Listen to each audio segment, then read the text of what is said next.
Bueno, damos por iniciada entonces la clase de hoy, donde esta es la última clase de programación de lo que va del año.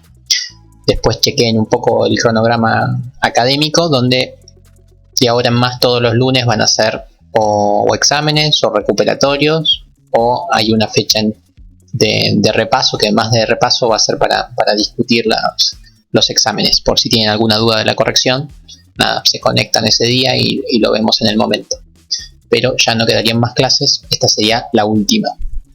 Otra cuestión interesante, lo que vamos a ver hoy no entra en el parcial, pero sí entra en el final, ¿sí? Lo que vemos hoy es como un puntapié inicial para un tema que van a ver en la próxima materia. Recordemos que, si bien ya estamos llegando a la recta final de programación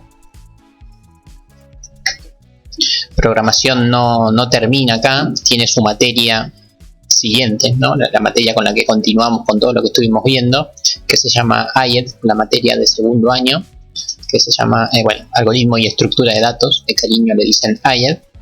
Ahí van a terminar de ver los temas que empezamos a ver acá, ¿sí? No va a ser conmigo, será con otro profe, pero van a continuar con lo que hoy vamos a dejar.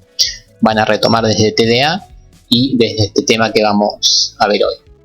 Es importante que no cuelguen con IED, así no se olvidan todos los temas que estuvieron trabajando acá conmigo. Y es otra cosa importante, matemática 2, que IED también necesita matemática 2. Así que van a poder hacer IED únicamente cuando tengan aprobada matemática 2 y programación. Pero bueno, es importante que la hagan pronto porque es la continuación de esta materia. Bueno, dicho esto, empecemos con este último tema, ¿sí? Clase que viene, recuperatorio del primer parcial. Para los más colgados o los que tienen más dudas con las fechas, clase que viene, recuperatorio del primer parcial. Igual todas las fechas están en el cronograma. Bueno, voy a arrancar de otra forma como arranqué hoy a la mañana. Simplemente voy a arrancar mostrando cómo funciona y después explico un poco el tema. Pero primero lo voy a mostrar funcionando. Para eso vamos a pararnos un rato en los arrays, ¿no? Los arrays que veníamos manejando desde hace tiempo, ¿no? Por ejemplo, cuando uno definía un array de enteros, ¿no? Vector, ¿cuál era la gran limitación que teníamos con los arrays? Con los arrays de cualquier cosa. Bueno, los arrays tenían una limitación muy fuerte, que era esta, ¿no? Que uno tenía que definir de antemano el tamaño. Entonces, esa es una limitación demasiado fuerte, grosera, burda, y que nos complica bastante a la hora de programar. Por ahí no nos complica porque es fácil programar con array, lo que sí no nos permite optimizar nuestro código fuente de una buena forma, ¿no? Porque uno siempre tiene que saber cuántos elementos necesita para programar. O cuando no lo sabe, uno tiene que definir elementos de más, ¿no? Si yo necesito 6 elementos pero no lo sé, por ahí defino un array de 100, sé que me alcanza, pero bueno, así como sé que me alcanza, hay demasiadas posiciones que por ahí no estoy usando y eso es un desperdicio de memoria importante. Con lo mejor que pudimos solucionar esto era, bueno, definiendo un tamaño y llamando a alguna función que nos devuelva el tamaño. Entonces de esta forma moldeábamos un poco el tamaño, pero era lo mismo, ¿no? Porque teníamos que definir igual de antemano el tamaño, ¿no? El tamaño lo preguntábamos por ahí al entorno, el entorno nos decía, bueno, che, el tamaño que necesitas es este, pero una vez que fijabas el tamaño, ese tamaño no se lo podía modificar durante todo el ejercicio.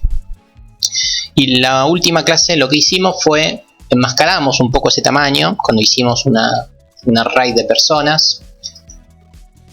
Pusimos todas las posiciones como vacías, ¿no? Las marcamos de alguna forma con un -1 o con un vacío. Y de esa forma dijimos, bueno, está vacío el array, no me interesan todas las posiciones, y empezamos a mostrar solamente las posiciones que tenían elementos. Esa fue una solución bastante útil, nos quedó bastante prolijito el código fuente, bastante ordenado, bastante simpática la aplicación, pero la realidad es que las posiciones estaban ocupando memoria, estaban ahí, por más que sean vacías o invisibles, estaban. Y eso es lo que vamos a solucionar en esta clase. Para solucionar eso, el tema que viene a continuación es el tema de listas. Las listas, hablando mal y pronto, lo que son un array que permite modificar dinámicamente el tamaño. Es decir, cuando tenemos 2 elementos, el tamaño es 2. Cuando tenemos 3 elementos, el tamaño es 3. Cuando tenemos 8 elementos, el tamaño es 8. Y cuando no tenemos elementos, la lista o el array nuevo que tenemos tiene un tamaño de 0. Entonces modifica su tamaño en base a las necesidades. Y eso es dinámico, no hace falta definirlo de antemano. Inicialmente vale 0 y a medida que vamos agregando elementos, vamos cambiando su tamaño. Así que eso es lo que vamos a conseguir hoy. Para poder programar esto, yo ya tengo listo el TDA que lo hace, pero primero vamos a verlo manos a la obra. Como bien dijimos, el tema se llama listas, es la mejora a array, y vamos a ver cómo sería. Bueno, lo primero que vamos a hacer es, voy a crear una lista. Las listas en este caso se llaman listas encadenadas, por motivos que voy a explicar ahora en un ratito. Pero bueno, olvídense del nombre técnico, pero es una lista. Voy a generar la variable que se puede llamar lista 1 y llamo al constructor de la lista, ¿sí? Luego vamos a ver un poquito cómo es el constructor de la lista. Simplemente estoy llamando a la función que es el constructor de la lista. Llamo a la lista. Esta es una función clásica del TDA, es el constructor donde se reserva memoria y se inicializan las variables y todo lo que ustedes quieran, pero principalmente se reserva memoria. Bueno, y ahora vamos a mostrar cómo está la lista, ¿no? Obviamente no tiene nada, simplemente la creé y la creo vacía, pero vamos a mostrar. Tenemos un mostrar lista, que en este caso se llama imprimir lista, que lo único que necesita por parámetro es la lista.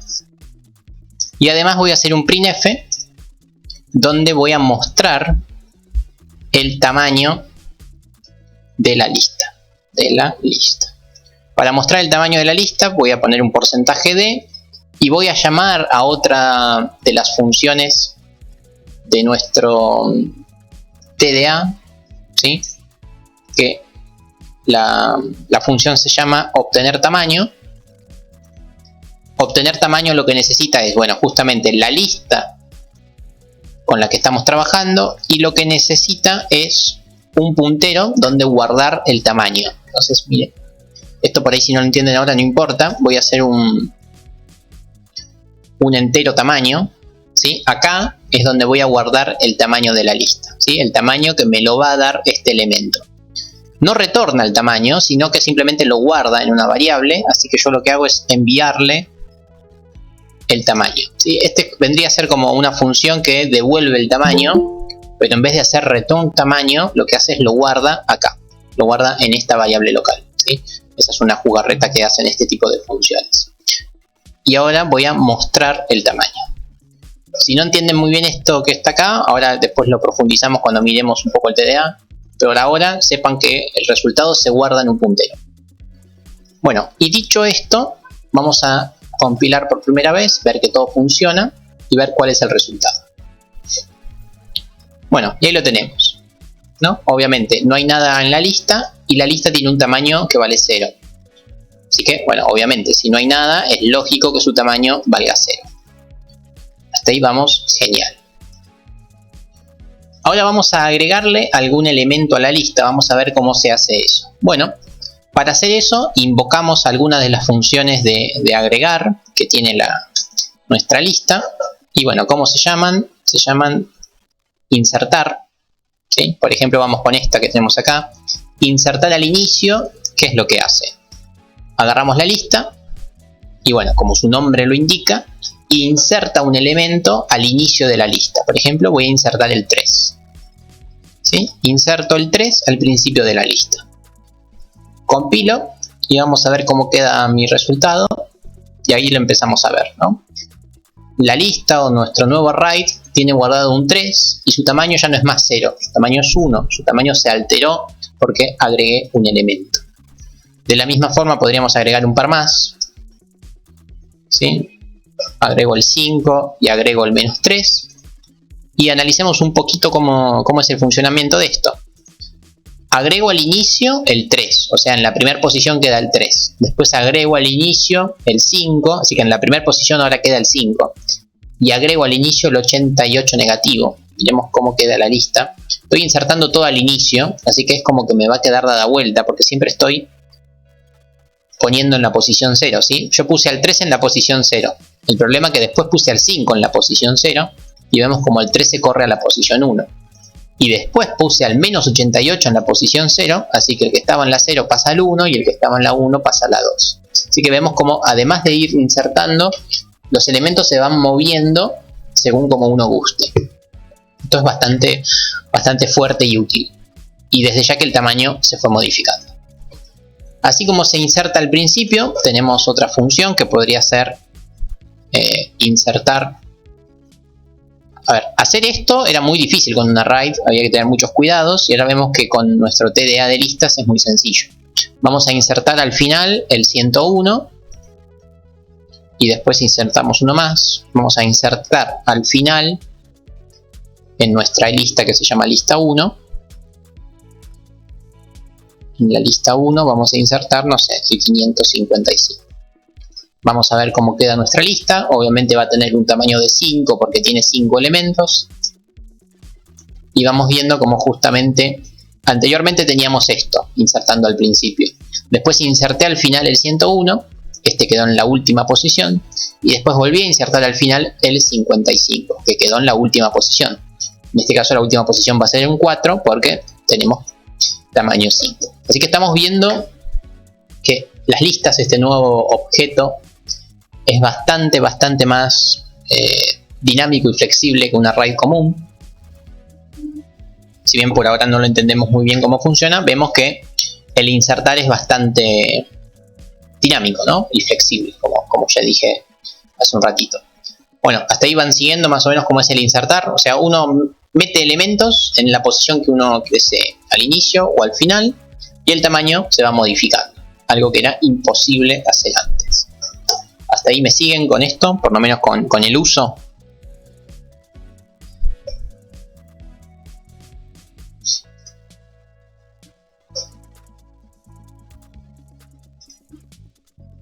Buenísimo, perfecto. Bueno, y además de insertar al inicio y al final, hay otra forma de insertar, que es insertar en la posición que uno quiera. Vamos a verlo. Llamo simplemente insertar, digo, bueno, insértame en la lista 1 el elemento 453, pero insertarlo en la posición 1. O sea, acá tenemos un nuevo insertar que recibe 3 parámetros: la lista, el elemento y además la posición que vos quieras. Y miremos cómo queda. Efectivamente tiene un tamaño 6 y el 453 ahora está en la posición 1. Vemos que no perdemos ningún elemento, todos se desplazaron para donde tengan que desplazarse. Y se modificó el tamaño. Así que todo funciona excelente, incluso uno puede elegir en qué posición insertar. Esto también es súper útil. Bueno, una pregunta típica que pueden hacer es: ¿qué pasa si quiero insertar en una posición que no existe, ¿no? Si quiero insertar en la posición 15, ¿no? Yo tengo 6 elementos, si inserto en la posición 15, ¿qué pasa? Compilo, y acá lo vemos. No se termina de hacer la inserción, ¿sí? No queda insertado ningún elemento porque no pude insertar en la posición 15, ¿sí? Solamente se puede insertar en posiciones correctas. Esto no tira ningún error, pero ahora vemos cómo se maneja esto de no pude hacerlo. El no pude hacerlo retorna un resultado. Entonces, si uno hace un print de esto, va a ver que le va a tirar un error, ¿sí? ¿Por qué? Porque retorna un resultado que indica que no se pudo insertar. Ahora después lo vemos bien. Pero no se puede insertar en posiciones que no existen. Pero en posiciones que existan podés insertar sin ningún tipo de problemas. Excelente. Eso sería el insertar. De la misma forma, podemos eliminar elementos de una forma muy sencilla. Voy a dejar la lista así como está. Voy a mostrar la lista como antes. Pero además voy a empezar a eliminar elementos. Por ejemplo, a ver, vamos con remover. Vamos con remover el elemento inicial de la lista. Y de paso vamos a remover el elemento final de la lista, a ver cómo queda. Entonces básicamente estoy sacando el primer elemento y el último elemento. Esto así como está no me va a funcionar. Ahora muestro por qué.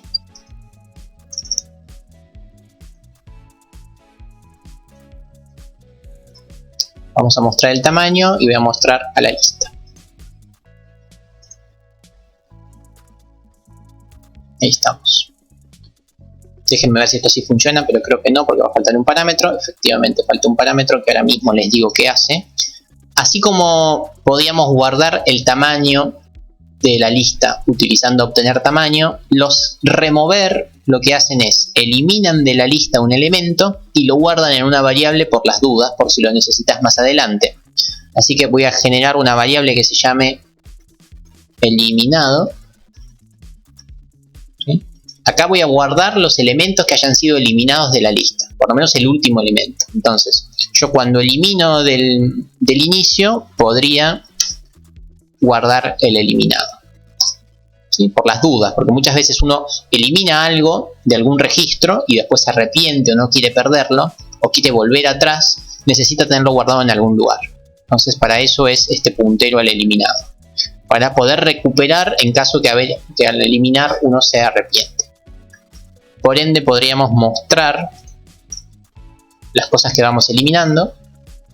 Por ejemplo, acá podría ser un eliminé el y muestro el resultado de la eliminación, eliminado, y lo mismo después. Estamos. Voy a ir mostrando además las cosas que elimino y probémoslo. ¿Se ve bien? Sí, perfecto. Condición inicial, así teníamos la lista y tenía un tamaño 88, un tamaño de 6, perdón. Primera cosa que hacíamos era removíamos el elemento del principio. Bueno, así que justamente perdemos al 88, se va. Por eso es que dice que eliminaste al menos 88. Después se llama a eliminar al final, se pierde el 55, por eso es que dice que se perdió el 55. Y luego lo que vemos es que la lista quedó 453, 5, 3 y 101. La lista quedó en perfecto estado. Lo que vemos que está mal es el tamaño debería ser 4, no 6, pero bueno, eso fue mala mía porque me olvidé de llamar a obtener tamaño. ¿Sí? Yo estoy mostrando el tamaño, pero el tamaño lo pregunté hace mucho, debería volver a preguntarlo, porque si no, obviamente me muestra un resultado viejo. Vuelvo a ejecutar y ahí lo vemos. Lista completa, se perdió el 88 negativo y se perdió el 555. Y vuelvo a preguntar el tamaño y vemos que el tamaño se modificó a 4. O sea, como perdí los elementos, el tamaño ya deja de ser 6 y el tamaño pasa a ser 4. Entonces, nuevamente, esto es increíble, ¿no? Esto no podíamos hacerlo sin muchísimo esfuerzo con los arrays. De hecho, no podíamos hacerlo con los arrays porque los tamaños eran fijos. No había forma de eliminar los tamaños, de modificarlos. Y ahora sí se puede. Vamos por ahí. Ya sabemos insertar elementos a nuestro nuevo array y sabemos modificar, o mejor dicho, eliminar elementos de nuestro nuevo array que se llama lista. ¿Sí? Así que esto vamos bastante bien con esto último. Bueno, además podemos, de la misma forma como podíamos insertar elementos en cualquier posición, podemos remover elementos de alguna posición en particular. Entonces voy a llamar a remover, envío por parámetro la lista y ahora digo dónde quiero guardar justamente lo que elimino. Lo hago en eliminado y envío por parámetro la posición que quiero borrar. Por ejemplo, me gustaría borrar la posición 2. Voy a mostrar nuevamente el eliminado y vuelvo a mostrar la lista y cómo queda. Veámoslo. Ahí lo tenemos, ¿no? Inicialmente se borraba el 88, después el 555, después borro el elemento 2. ¿Cuál era el elemento 2? Bueno, si quedaba este en la posición 0 y este en la posición 1, el de la posición 2 es el 3. Así que justamente el que se elimina es el 3. Únicos elementos que han sobrevivido, 456, el 5 y el 101. ¿Sí? Entonces nuevamente ahí vemos a la lista, así ha quedado y su tamaño pasa a ser 3. Entonces, resumiendo, hay tres formas de insertar o de agregar. O se inserta al principio, o se inserta al final, o se inserta en una posición en particular. Lo mismo para el eliminar. Uno puede eliminar el primer elemento, puede eliminar el último elemento. Estas son cosas ágiles que uno suele hacer. pero también se podría eliminar un elemento de cualquier posición. Nuevamente, si uno quiere eliminar un elemento de una posición que no existe, error, no va a pasar nada. La lista va a quedar intacta, no se va a ver modificada. Bien. ¿Estamos con esto? Son los principales usos que tiene la lista, ¿no? Cuando uno tiene un array, básicamente o quiere agregar elementos o quiere eliminar elementos. No hay muchas otras cosas más para hacer. Mostrarlos, bueno, acá los estamos viendo, los estamos mostrando todos. Estaría todo bien. Pasemos ahora a lo último que nos queda sobre este nuevo objeto o nueva estructura de datos, que es, por ahí uno quiere, sí, vamos a eso, a operar los elementos, operar en el sentido de obtener el elemento, ¿no? Lo que vos podés hacer también es llamar a obtener elemento y después hacer lo que quieras con ese elemento, pero lo podés obtener. Este vendría a ser como un get, vendría a ser como un get de cualquier elemento. Entonces vamos a llamar justamente a obtener elemento. El elemento necesita, bueno, justamente la lista de cuál querés obtener el elemento, dónde vas a guardar el elemento y en qué posición está.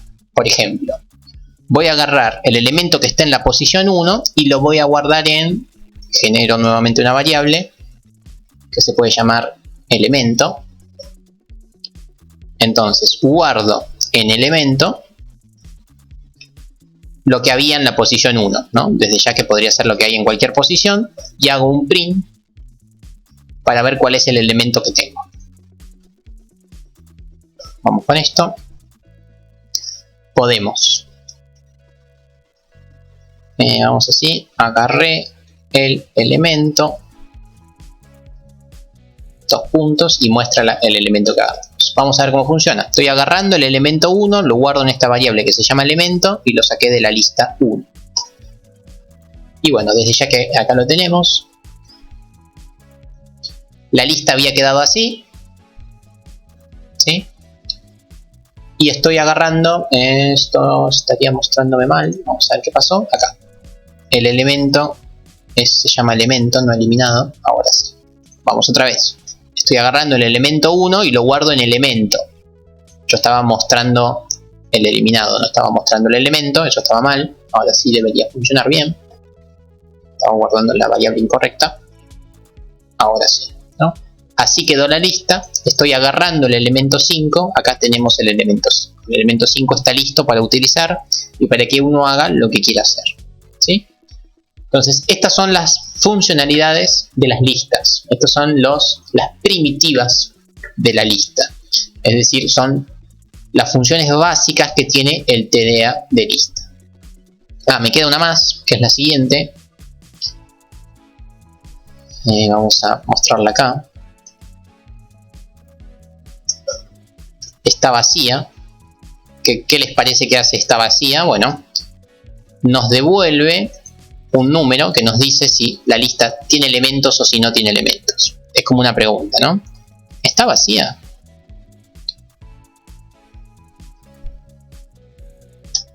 Ahí lo tenemos. Está vacía desde ya que nos devuelve un 0 o un 1 según el estado de la lista.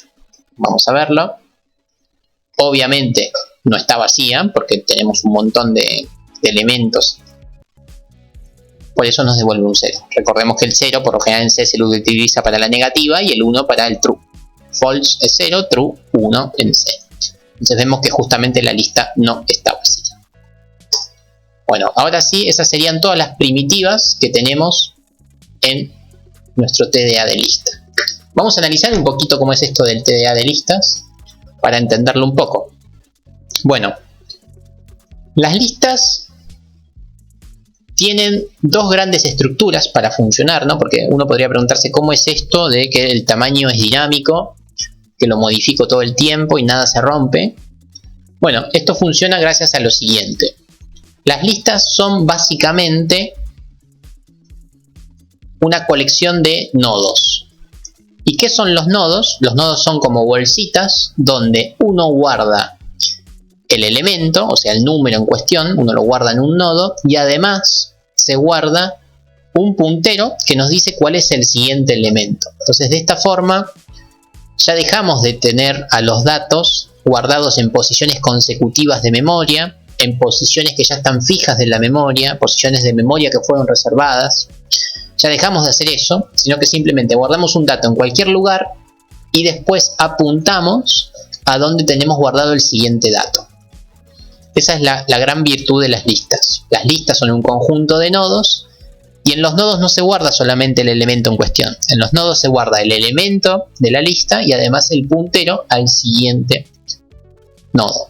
Ahora después lo vemos con un gráfico para que se entienda un poco mejor.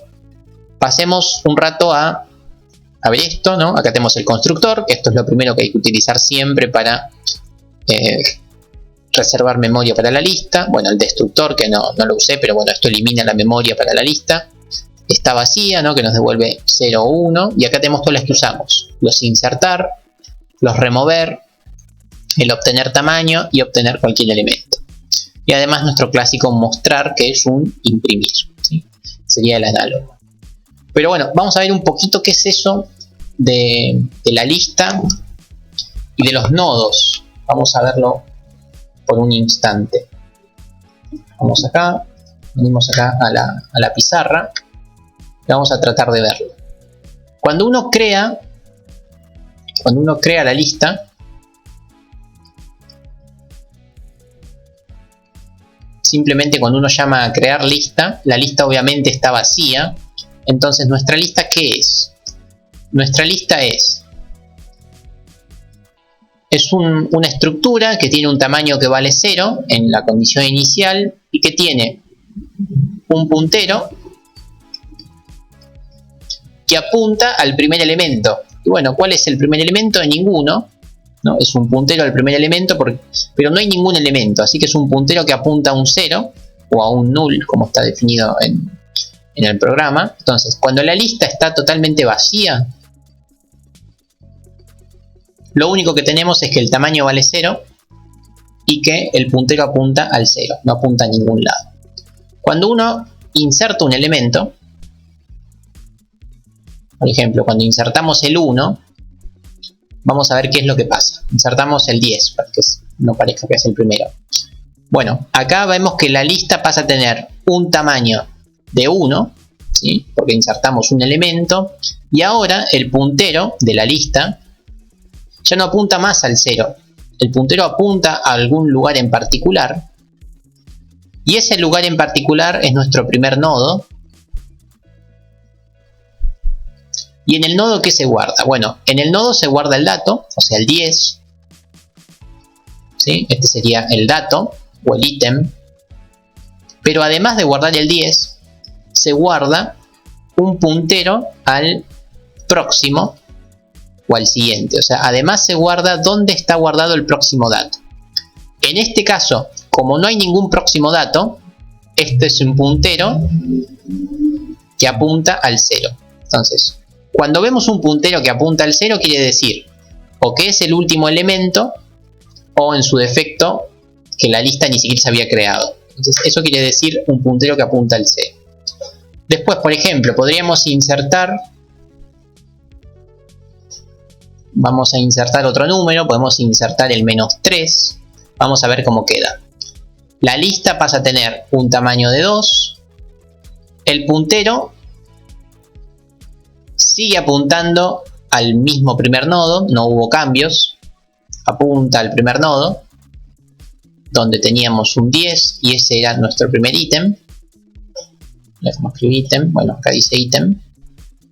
Y ahora vemos un cambio. El próximo, que es un puntero, apunta, vaya uno a saber a dónde, pero lo que sí sabemos es que apunta a un segundo nodo, donde en ese nodo ahora tenemos guardado el -3. Este es nuestro nuevo ítem. Y por ahora es el último, así que vemos que el próximo apunta al 0. Siempre el último queda guardado como un puntero al 0. Entonces, cuando uno inserta un dato, este es un dato nuevo, vemos que si lo insertaste al final, seguramente tu puntero al próximo apunte al 0, y vemos que hay que modificar el puntero anterior, porque el puntero anterior antes era el último, ahora tiene que apuntar a este nuevo dato que se insertó en la lista. Entonces esta es la estructura interna de una lista. Nodos, muchos nodos, y la lista, ¿dónde está acá? La lista, básicamente, lo que está acá en rojo es la lista. La lista tiene un tamaño y un puntero al primer nodo. La lista tiene un tamaño y un puntero al primer nodo. Entonces, la lista es un conjunto de nodos. La lista está definida por un tamaño y un puntero al primer nodo. Y cada nodo está definido por un elemento, que es el elemento que se guarda, y un puntero a donde está guardado el siguiente elemento. Esa es la estructura interna de una lista. Y vamos a ver que eso, además de ser un dibujito simpático, es lo que tenemos programado. Miremos acá, lista.c. Antes veíamos el H, bueno, ahora miremos un poquito el C. Bueno, acá tenemos la lista, ¿no? Esta es la estructura de la lista. ¿Y qué es? Bueno, justamente es un puntero a un nodo. O sea, este es el puntero al primer nodo que tenemos en la lista. Y tiene un determinado tamaño, esto fue lo primero que dije. Las listas tienen un tamaño y un puntero al inicio de nuestra lista o al primer nodo. ¿Y qué es un nodo? Bueno, un nodo lo tenemos definido acá. Nodo estructura es básicamente el dato que estás guardando, el ítem, este es el número que estás guardado, y un puntero a un nodo, ¿sí? Uno cuando lo mira acá con cariño, uno podría decir que próximo no es un puntero, sino que simplemente es un nodo. Pero bueno, como sabemos en los TDA, acá lo tenemos, ¿no? Defino la estructura, lista encadenada estructura, eso es un puntero por definición, lo mismo el nodo. Nodo estructura es la estructura, pero el nodo en sí es una estructura, es un puntero a la estructura. Entonces, cuando miramos acá con mucho cariño, el próximo en realidad es un puntero al siguiente nodo. Entonces, si lo miran con mucho cariño y con mucho afecto, se dan cuenta que es lo mismo que veníamos trabajando. Es un TDA, no tiene nada de raro. Es solamente un TDA mágico, milagroso, y que hace cosas que no sabíamos hacer antes. Así que alguien programó este TDA, y este TDA consigue cosas que para nosotros era imposible de conseguir. Como está programado bajo el paradigma de TDA, es muy fácil reutilizarlo. Uno simplemente se lo descarga, yo se los comparto, y ustedes lo pueden utilizar, ¿sí? Es la idea de un TDA, que uno mire el H y al mirar el H diga, ah, buenísimo, todo esto lo puedo usar. Olvidándose un poco del C, uno confía plenamente en que quien lo programó bien y funciona. Uno podría mirar las funciones una por una. Créanme que es todo lo que ya saben hacer, no tiene nada raro. Lo único un poco raro es acá, ¿no? Que se definen varias constantes, pero que son para manejar los errores, ¿no? Cuando uno quiere mostrar una lista que ni siquiera existe, bueno, tira -1, si está vacía tira -2, si vos querés ingresar un elemento de una lista vacía tira -2, cuando envías un parámetro que no es correcto tira -4. A esto me refería con que cuando uno llama a una función y quiere hacer algo que no se puede, como por ejemplo esto no tira ningún error por pantalla, pero esto te devuelve un -3. ¿Por qué te devuelve un -3? Porque así se definió, ¿sí? El -3 es cuando algo de lo que pediste, algún parámetro de los enviados es incorrecto. Va a tirar -4, perdón. ¿Sí? Simplemente eso es lo único raro. Si las funciones retornan un número negativo, quiere decir que algo malo pasó y no se hizo nada. Si retornan el 1, quiere decir que todo funcionó bien y no pasó nada. ¿Sí? Eso es lo único un poquito raro que tienen este TDA. Pero después el resto son todas cosas que ya saben hacer. Por ejemplo, miren el constructor. El constructor es un sizeOf a la estructura. Y bueno, cosas que ya sabemos. ¿Y el liberar qué es? Bueno, es un free de la lista, básicamente. Si la lista no está vacía, mientras la lista no esté vacía, vas eliminando cada elemento. Y cuando terminaste de eliminar cada elemento, haces un free de la lista. O sea, son todas cosas que saben hacer. Otra vez, este no es un tema que entre el parcial. Es un tema que entra al final y yo no les pido que aprendan a programarlo. Simplemente les voy a pedir que sepan utilizarlo, ¿sí? Que sepan utilizar todas las funciones del punto H, ¿sí? Les voy a pedir que hagan algo parecido a esto, en caso que les toque dar esto en el final, ¿sí? Muy sencillo. Bueno, este es el último tema de la materia, listas. Más o menos se entendió un poco el uso. En los lenguajes de última generación, las listas son la estructura de datos por excelencia. Los arrays ya están en desuso porque justamente tienen la limitación esta del tamaño, que no es para nada buena. Entonces los arrays ya van a ver que prácticamente ni se explican los arrays, se explican las listas. En C no puedo empezar por las listas porque las listas no son un dato nativo de C. En C, para trabajar con listas hay que programarlas. Y bueno, y para programarlas, entender todo esto requiere que hayamos llegado hasta TDA. Si no, difícilmente podamos entenderlo. Así que en C se empieza por los arrays. Pero bueno, suele ser útil conocer las listas en otros lenguajes. Como Python, Java, todo eso ya tiene incorporadas las listas sin tener que programar nada. ¿Estamos con esto? ¿Se entendió esta nueva herramienta que tenemos? Listas, su nombre.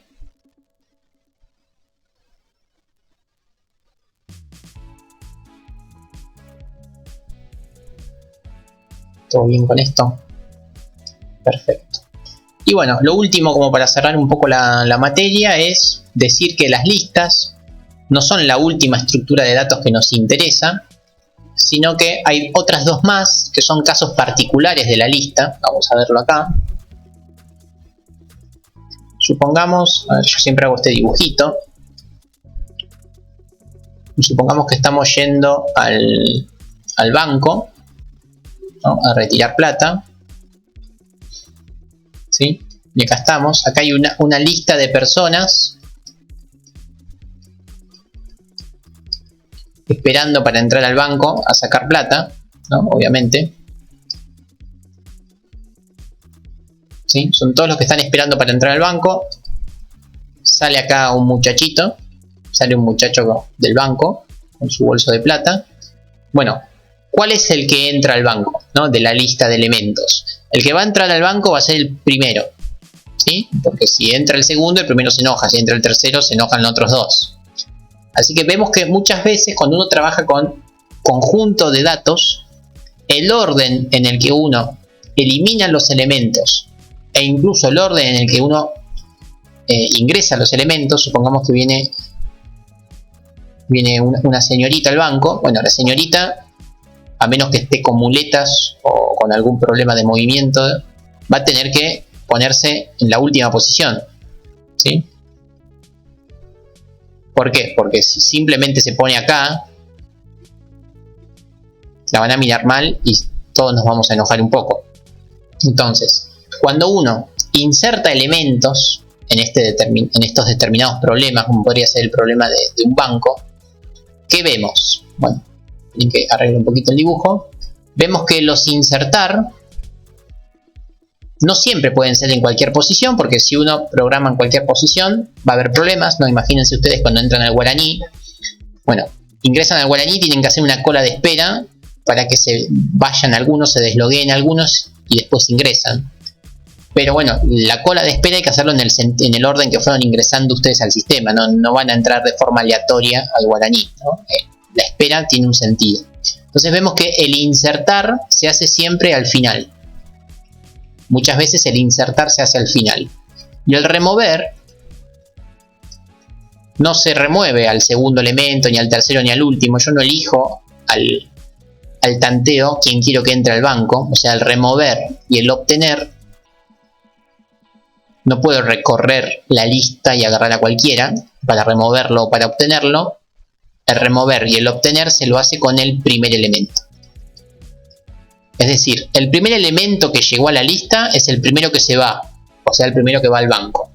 Y el último que llegó a la lista, el último que fue insertado, va a ser el que más va a tener que esperar para entrar al banco o hacer lo que tenga que hacer.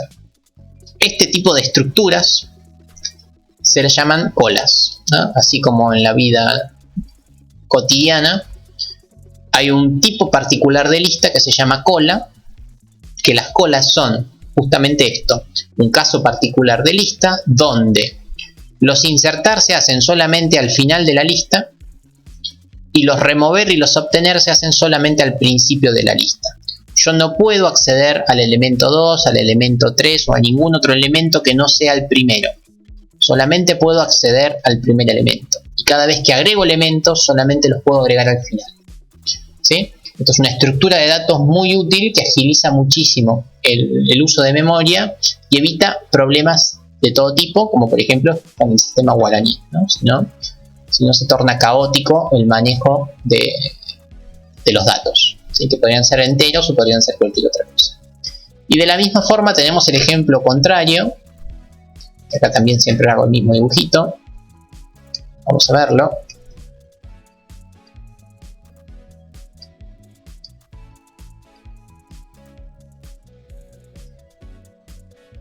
Acá tenemos una mesa muy simpática.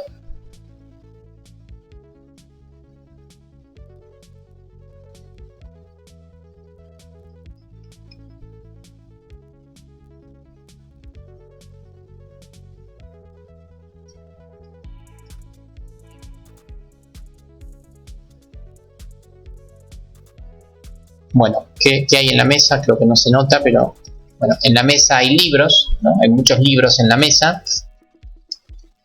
Y vamos a ver cómo pensar esto mismo que hicimos con el banco, pero ahora vamos a pensarlo con libros, ¿no? Cuando yo quiero insertar un libro, si yo quiero insertar un libro, no lo voy a insertar en la posición 0, ni en la posición 1, ni en la 2, porque se van a caer todos los libros, o los voy a tener que mover a todos para poder insertar el libro ahí. Entonces, el insertar se sigue haciendo en la última posición, o sea, se sigue insertando al final. Lamentablemente, si yo agrego un libro, lo voy a tener que agregar acá. No queda otra. Lo voy a tener que insertar al final de esta nueva lista. ¿Sí? Así que el insertar sigue siendo al final. No hay mayores cambios. Ahí tenemos el insertar. ¿Sí? El insertar se sigue haciendo al final. Pero bueno, si uno quiere remover un libro, o en su defecto quiere obtener un libro, ¿qué pasa? Acá sí hay un cambio importante, ¿no? Que tanto el remover como el obtener ya no se hacen más con el primer elemento, ¿no? Porque si yo saco el primer libro, se cae todo al diablo. Si saco el segundo, se sigue cayendo todo al diablo. Se cae todo al diablo en todo momento, a menos que yo haga un remover o un obtener del último libro que se puso en la mesa, ¿no? Entonces, este es otro tipo de casos particulares de lista, que en este caso se llama pila. Las pilas también son bastante útiles para evitar todo tipo de aglomeramiento de datos o de mal utilización de los datos dentro de una lista. Muchas veces se limita a la lista para que solamente se pueda insertar al final y eliminar las cosas del final. ¿Cuál es la desventaja de la pila? Bueno, que el primer libro que se puso en la mesa va a ser el último libro que se agarre, ¿no? Eso podría ser una desventaja en algún momento. Entonces uno tiene que evaluar bien siempre si va a trabajar con pilas o con colas, o en su defecto si va a trabajar con una lista. Las listas a priori abarcan a los dos, a la pila y a la cola. Son más generales que la pila y la cola, pero no siempre está bueno trabajar con listas, porque las listas nos dan demasiadas libertades que no siempre queremos tener. No siempre queremos que se pueda acceder a cualquier elemento. A veces queremos que se haga en un determinado orden, y para impedir que se haga mal el orden de inserción y de eliminación de los datos, hay que forzar a que sea una pila o una cola. Bueno, ejemplos clásicos de cola tenemos, por ejemplo, cuando uno manda a imprimir cosas, cuando uno manda a imprimir hojas. Bueno, las hojas salen en el orden que se mandaron a imprimir, ¿no? Hay una cola de impresión. Si yo mando a imprimir un PDF y después mando a imprimir otro, siempre lo primero que se imprime es lo primero que envié. Lo mismo,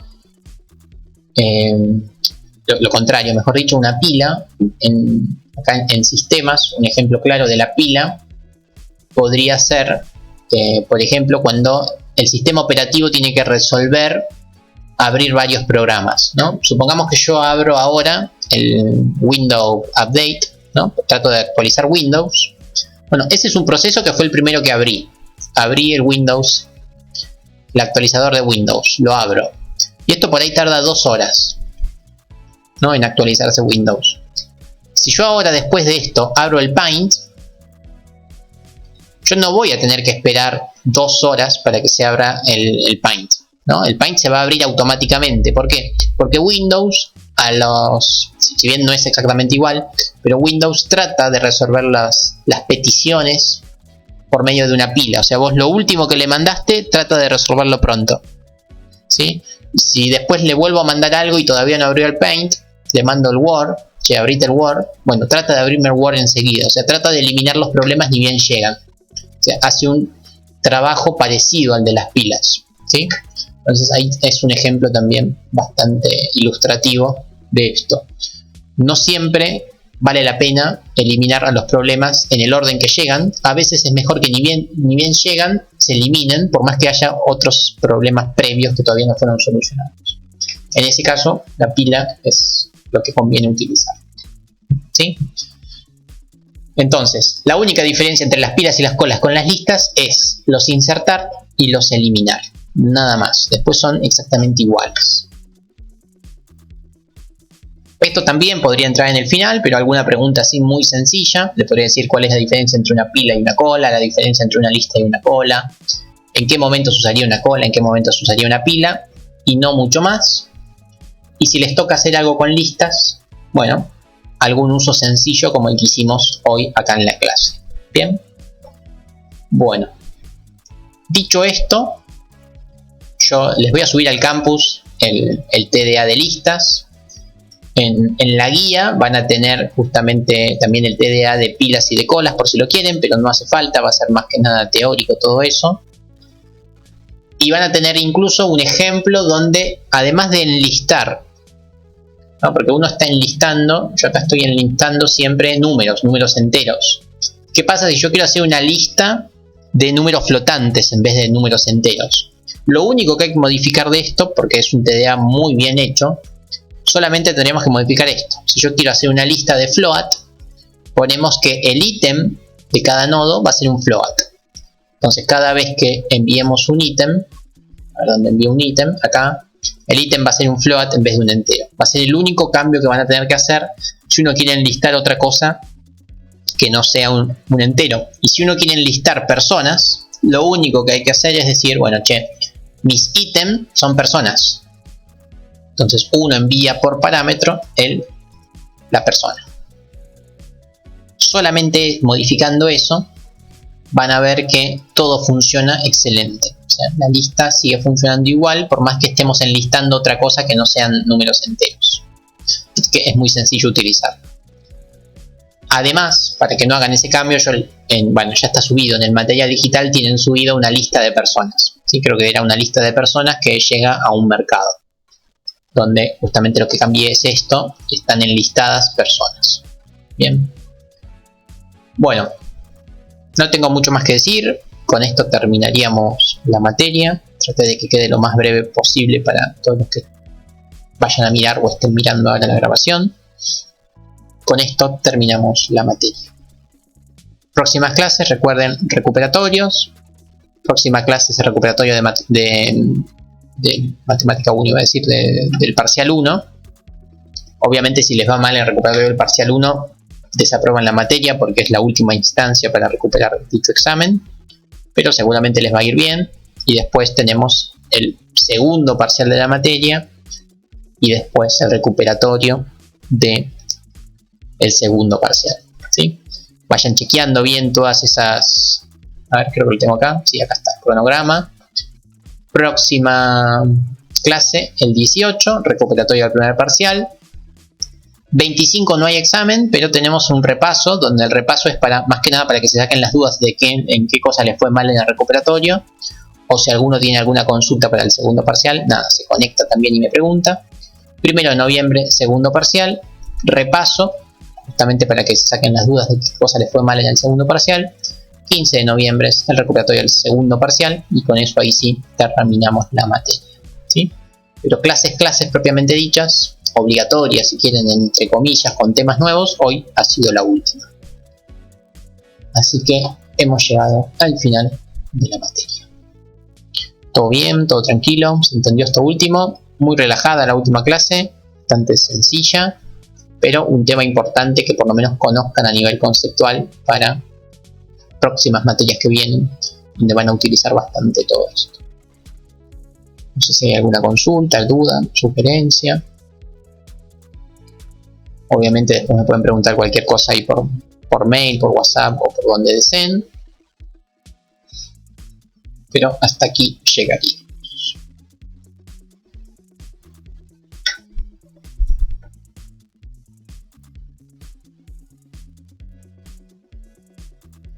Si no hay ninguna duda, sugerencia o incertidumbre, yo acá termino la clase, paro la grabación. Si alguien está mirando la grabación en este momento y tiene alguna duda, no dude en preguntar ahí por el grupito de WhatsApp o por privado en el campus o por mail, y cualquier duda que tengan sobre esta clase o sobre cómo sigue la materia me puede preguntar, no hay ningún tipo de problema. Excelente, los veo en el parcial que les corresponda. Y estén atentos que la semana que viene o la otra les voy a mandar un formulario para que completen los que hicieron un cambio de cursada. ¿Sí? Por favor, si hicieron un cambio de cursada, estén atentos a ese formulario donde les voy a preguntar dónde empezaron a cursar y a qué comisión se pasaron. ¿Sí? Porque tengo gente que la tengo en las 3 comisiones y no sé cuándo, en qué momento rinde, y voy a tener las notas desparramadas por 3 cursadas distintas y me voy a equivocar a la hora de cerrarle las notas. Así que si pasaron de la mañana a la noche, o de la noche a la mañana, o del viernes al lunes y después a la noche, o todas esas cosas que pudieron haber hecho, completen por favor ese formulario, así los voy identificando más fácilmente y no me equivoco a la hora de cerrar las notas, ¿sí? Porque si no voy a tener a alguien que dio el primer parcial lunes a la mañana, por ahí recuperó el viernes y después dio el segundo parcial a la noche, y me va a quedar como que desaprobó en las 3 cursadas y no aprobó en ninguna, y por eso es mentira. Así que estén atentos por eso. Bueno, ahora sí, no mucho más. Muchas gracias por estar acá presentes en el vivo un feriado, o por estar mirando la grabación cuando les sea cómodo. Así que muchas gracias. Estamos atentos ahí ante cualquier cosa que diga. Un abrazo y nuevamente gracias por estar siempre ahí atentos. Abrazo.